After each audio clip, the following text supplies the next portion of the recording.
Champion, Slow Rewind, here on Democracy Now!, democracynow.org, The War and Peace Report. I'm Amy Goodman. In a barely noticed development last week, the Army stationed an active unit inside the United States. The Infantry Division's 1st Brigade team is back from Iraq, now training for domestic operations under the control of U.S. Army North, the Army service component of Northern Command.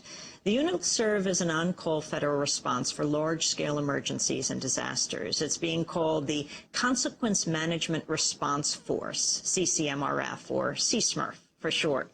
It's the first time an active unit has been given a dedicated assignment to U.S. NORTHCOM, which was itself formed in October 2002 to, quote, provide command and control of Department of Defense homeland defense efforts. An initial news report in the Army Times newspaper last month noted, in addition to emergency response, the force, quote, may be called upon to help with civil unrest and crowd control.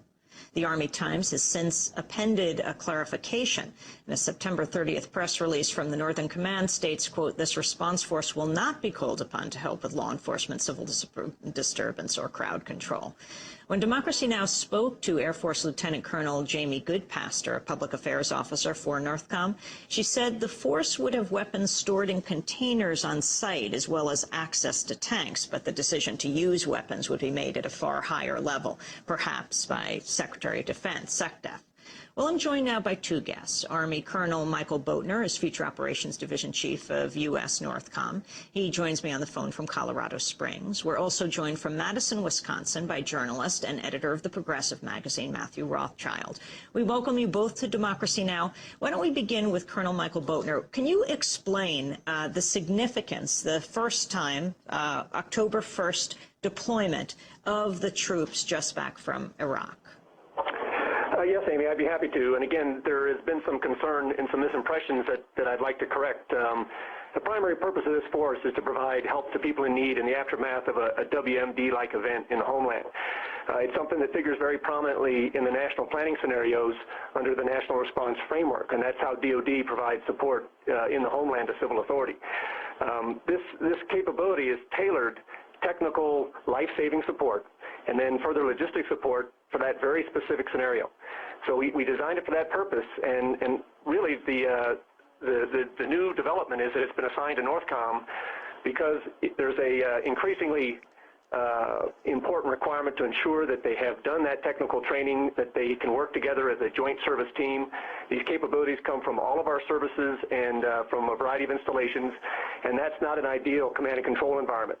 So we've been given control of these forces so that we can train them, ensure they're responsive, and direct them to participate in our exercises so that were they called to support civil authority, those governors or local state jurisdictions that might need our help, that they would be responsive and capable in the event, and also would be able to survive based on the skills that they have learned, trained, and focused on. They ultimately have weapons, heavy weapons and combat vehicles and other service capability at their home station at Fort Stewart, Georgia, but they wouldn't bring that stuff with them. In fact, they're prohibited from bringing it. They would bring their individual weapons, which is the standard policy for deployments in the homeland. Those would be centralized and containerized, and they could only be issued to the soldiers with Secretary of Defense permission. So I think that kind of wraps up our position on this. We're proud to be able to provide this capability. It's all about saving lives, relieving suffering, mitigating great property damage to infrastructure and things like that, and frankly restoring public confidence in the aftermath of an event like this. So the use of the weapons would only be decided by SecDef, the Secretary of Defense. But what about the governors? The SecDef would have, Secretary of Defense would have would be able to preempt the governors in a decision whether these soldiers would use their weapons on U.S. soil? No, this basically only boils down to self-defense. Any military force has the inherent right to self-defense. And if the situation was inherently dangerous, then potentially the Secretary of Defense would allow them to carry their weapons. But it would only be for self and unit defense. This force has got no role in civil disturbance or civil unrest, any of those kinds of things. Matt Rothschild, you've been writing about this in the Progressive magazine. What is your concern? Well, I'm very concerned on a number of fronts about this, Amy. One, that NORTHCOM, the Northern Command that came into being in October of 2002, when that came in, people like me were concerned that the Pentagon was going to use its forces here in the United States, and now it looks like, in fact, it is, even though on its website it says it doesn't have units of its own. Now it's getting a unit of its own. And Colonel Bodner talked about this unit, what it's trained for. Well, let's look at what it's trained for. This is the 3rd Infantry 1st Brigade Combat Unit that has spent 3 of the last 5 years in Iraq in counterinsurgency. It's a warfighting unit. It was one of the first units to Baghdad. It was involved in the Battle of Fallujah.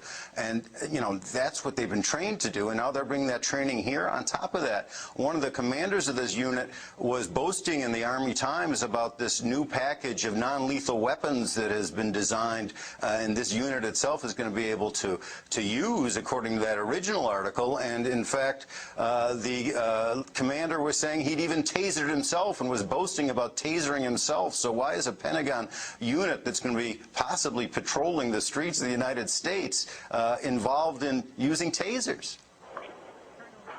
Well, I'd like to address that. That involves a service mission and a service set of equipment that was issued for overseas deployment. Those soldiers do not have that on their equipment list for deploying in the homeland. And again, though they have been involved in situations overseas, and having talked to commanders who've returned, those situations are largely nonviolent, non-kinetic, and when they do escalate, the soldiers have a lot of experience with seeing the indicators and understanding it. So I would say that our soldiers are trustworthy. They can deploy in the homeland, and American citizens can be confident that there will be no abuses. Matt Rothschild. Well, you know, that doesn't really satisfy me, and I don't think it should satisfy your listeners and your audience, Amy, because, you know, our people in the field in Iraq, some of them have not behaved up to the high